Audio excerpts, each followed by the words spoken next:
Hello everyone again. Right, today's new recipe for you to learn is, I'll show you my book, it's Chinese pork with ginger. Now the only difference to this one is, for me, I'm not going to add the ginger because I can't actually eat ginger and I want to be able to eat this dinner. So the first part of this you need to try and do in advance. If you don't, what's going to happen is your pork is going to be quite tough to eat and quite chewy. And bear in mind, unlike you young guns, me and your Uncle Ray don't really have that many teeth left now, and your nan and granddad have even less. So this bit needs to be done. So this is the bit that you would do the night before, or you can do it in the morning before you head off to uni. Nearly said college, before you head off to uni, and leave it in the fridge, and then when you get home from uni, finishing it off takes like 5-10 minutes, and you can throw some microwave rice in the microwave to finish it off if you don't want to have to worry about making the rice to go with it as well. So in a bowl I've got 2 tablespoons, so that's the big one, of dark soy sauce. I've also measured out 2 tablespoons, so again the big one, of corn flour. And then 1 teaspoon, the littler one. Don't put the double big one in because otherwise it's just going to froth like mad.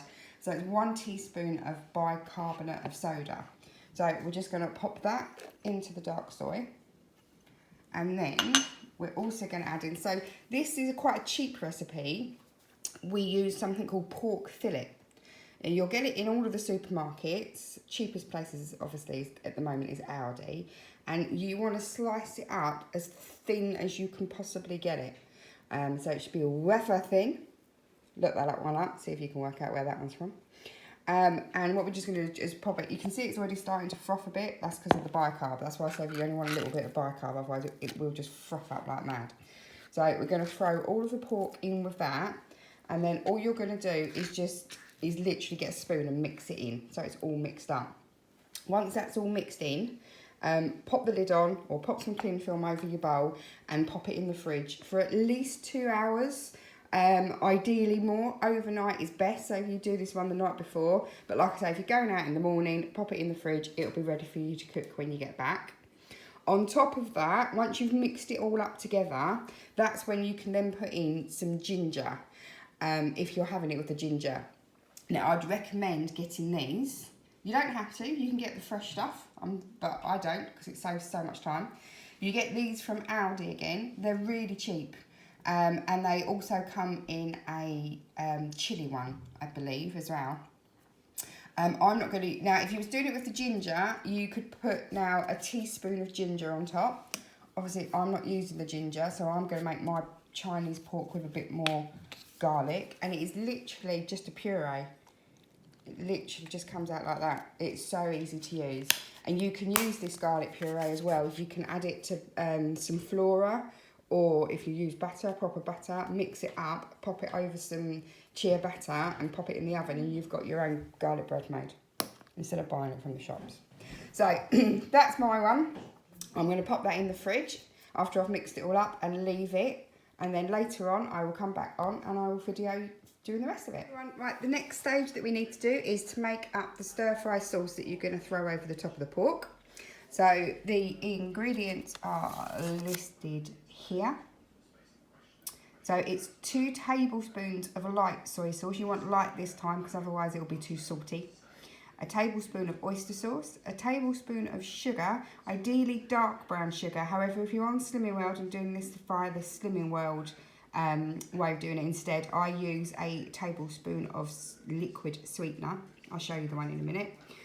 1 tablespoon of dry sherry. Again, if you're on Slimming World, I leave this out. If you don't have sherry at home, you can leave it out and do what I do, is I put in a tablespoon of extra water just to help the mixture bind together later when it goes into the frying pan. And 1 tablespoon of Chinese 5-spice powder. Again, you can get all of that in Aldi. So if you do what you can, it says dry, but if you've got any sherry, it's fine. Just pop it. You're only using a tablespoon. It's a very small amount. Chinese 5-spice, again, you can grab that at Aldi. It's nice and cheap. You want light soy, oyster sauce, which is a little bit more expensive, but it is worth getting for this recipe for the flavour that you need. and this is the syrup that I use. You can use pretty much any flavour syrup as long as you don't go for something like peppermint or something silly like that, but anything that's vanilla, caramel, even hazelnut, anything like that will be fine if you're doing the Slimming World version. And then you're going to pop all of that into a little ramekin and just give it a little mix up so it's all mixed together. And then put that to one side. That's ready for when we start to stir fry the pork. Now, if you're doing microwave rice, if you're Jack and you can't be bothered to cook rice, get that, more time for beer. But if not, what you can do, just quickly move over here.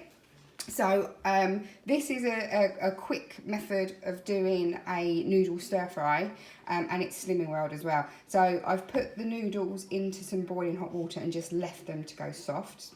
I'm also going to get some mixed vegetables out of the freezer, and I'm going to pop them in boiling hot water so that they are pretty much ready to go. And then all I'm going to do with that, I'm not going to show you this bit, but all I'm going to do with that later is drain the vegetables, drain the noodles, get a big frying pan or a wok, tiny bit of sesame oil, so I use just over a teaspoon of sesame oil, and that will do the whole dish for you.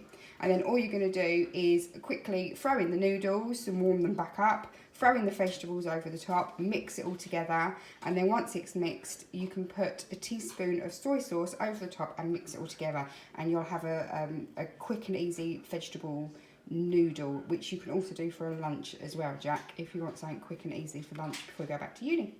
Alright, I should be about in a minute for the next step. Get the pork back out of the fridge so that it can come to room temperature while you prepare your vegetables.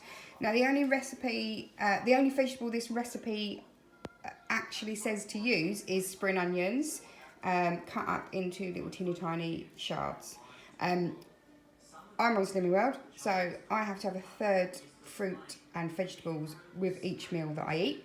So I've also cut up little slices of carrot and also pepper. Both go really well in this recipe, but you can pretty much use any vegetable that's in your fridge, as long as it's a vegetable that stays quite crunchy when you've cooked it, because this is more of a stir fry recipe and the vegetables won't stay in the pan very long at all. So you want stuff that's nice to eat crunchy, like carrots and peppers. Okay, so at this point the recipe calls for you to fry some garlic cloves and some little tiny matchsticks of ginger. I can't use ginger, so I don't put this in. And if you're on Slimming World at this point, you can also not use oil. But the actual recipe calls for a tablespoon of ground nut oil, or if you haven't got that, you can just use rapeseed. So you just want to pop that in, and then the recipe tells you to put in the garlic cloves that are very, very finely chopped up, and the ginger. I've already put I've already put garlic paste in with my pork when I left it to marinate, so I'm not doing either of those. I'm literally just going to fry the pork. Nice and hot, and just separate the pork out, because it's going to be all kind of bolted together. I haven't been drinking. And you're just going to fry that off until it's completely cooked. So just keep moving the pork around, separating it out while it cooks off. It will eventually completely separate and be completely cooked. But just keep working it round, twisting it over and just separating it until it's all separated out.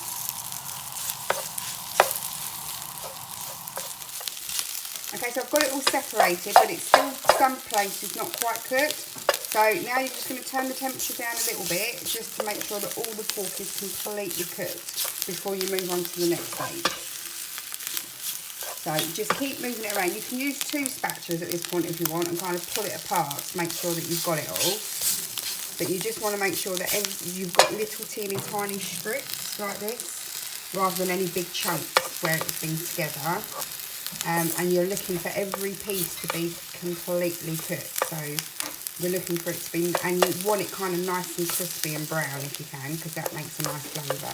So what we're looking for is the end result is for the pieces to kind of look like that. So they're nice bit, because when that's done, then we're pretty much ready for the vegetables to go in. Okay, pork's nicely cooked now, so we're going to pop in all of your vegetables except your spring onion. Okay, all our vegetables are in, so we're just going to stir fry that for a minute, literally 1 minute, just to get them coated in the same flavour as the pork and just give them a tiny bit of time. Okay, final piece. So we're going to add the rest of the spring onions in. And then over the top of that, we're going to add the stir fry sauce that you use. And you're just going to literally tip it over the whole thing. And then just mix it together. And that's it. It's all been stirred and it's now got all the lovely sauce all over the top. And it's all nice and glistening. So now it's ready to serve up either with rice or the noodles.